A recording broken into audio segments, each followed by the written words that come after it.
नमस्कार दोस्तों, आज हम विक्रम बेताल कहानी के अंतर्गत सबसे बड़ा बलिदान कहानी को सुनेंगे। राजा विक्रमादित्य बेताल के इस खेल से थकने लगे, पर वे अपने वादे के पक्के थे। उन्होंने फिर से पीपल के पेड़ पर से बेताल को उतारकर कंधे पर डाला और चलने लगे। बेताल को बहुत मजा आ रहा था। उसने पूछा, आप कब तक ऐसा करना चाहते हैं?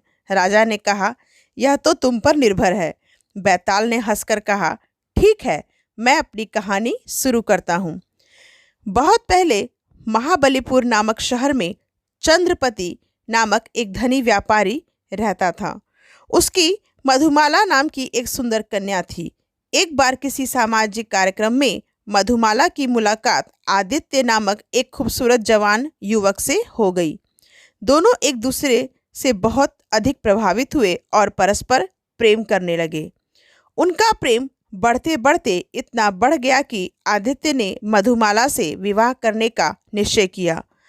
आदित्य मधुमाला के पिता के पास उनकी अनुमति और आशीर्वाद लेने गया, पर चंद्रपति ने सर्वज्योति नामक किसी धनी सौदागर के साथ पहले से ही अपनी पुत्री का विवाह निश्चित कर रखा था। आदित्य यह जानकर बहुत दुखी हुआ। उसका दिल टूट गया था। वह मधुमाला की याद में दुखी रहने लगा। एक दिन उसने मधुमाला को भूल जाने का निर्णय लिया, पर मधुमाला उसके प्रेम को भुला नहीं पा रही थी। न चाहते हुए भी उसे परिवार की खुशी के लिए सर्वज्योति से विवाह करना पड़ा। विवाह के पहले ही दिन मधुमाला ने आदित्य को एक पत्र लिखा कि वह उसके बिना नहीं रह सकती है। विवाह के तुरंत बाद वह सब छोड़कर उसके पास आ जाएगी और फिर दोनों साथ रहेंगे। विवाह की रात मधुमाला ने सर्वज्योति को सब कुछ सच सच बता दिया। सर्वज्योति ने उससे कोई जबरदस्ती न करते हुए उसे आजाद कर दिया। मधुमाला विवाह के जोड़े में आभूषण से लदी आदित्य के पास चल दी। रास्ते में उसे एक चोर मिला जो सारे आभूषण लेना चाहता था। मधुमाला ने आग्रह किया, मैं अपने प्रेमी के पास जाने की जल्दी में हूँ। उससे मिलने के बाद मैं तुम्हें सारे आभूषण दे दूंगी।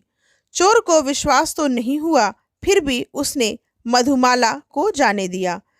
मधुमाला ने आदित्य के घर पहुंचकर दरवाजा खटखटाया। आदित्य बाहर निकला और उसे देखकर अचंभित रह गया। वह नाराज होता हुआ बोला, तुम अब एक विवाहित स्त्री हो, तुम्हें अपने पति के साथ होना चाहिए था।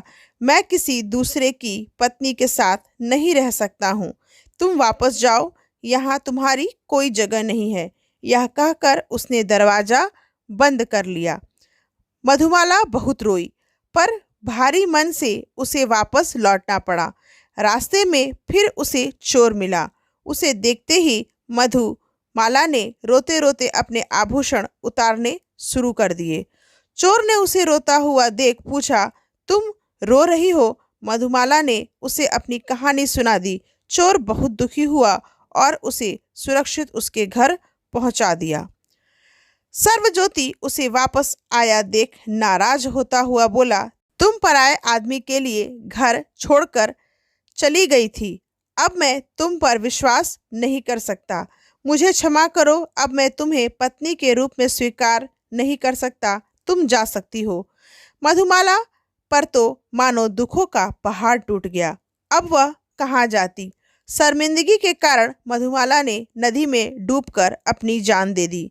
बेताल ने थोड़ा रुककर राजा से पूछा, राजन, आपके विचार में सबसे बड़ा बलिदान किसका था? राजा ने कहा, बलिदान वह होता है जो स्वार्थ रहित तथा स्वेच्छा से किया जाता है।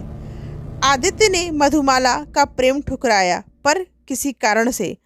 मधुमाला किसी दूसरे की पत्नी थी और वह किसी दूसरे की पत्नी के साथ नहीं रह सकता था।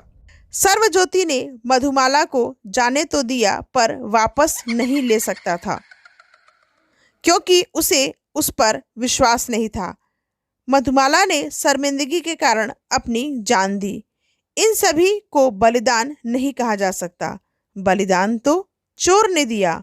चोरी करके वह अपनी जीविका चलाता है। उसे मधुमाला पर दया आई और उसने उसके आभूषण को नहीं लिया। उसकी इंसानियत बलिदान का सर्वोत्तम उदाहरण है।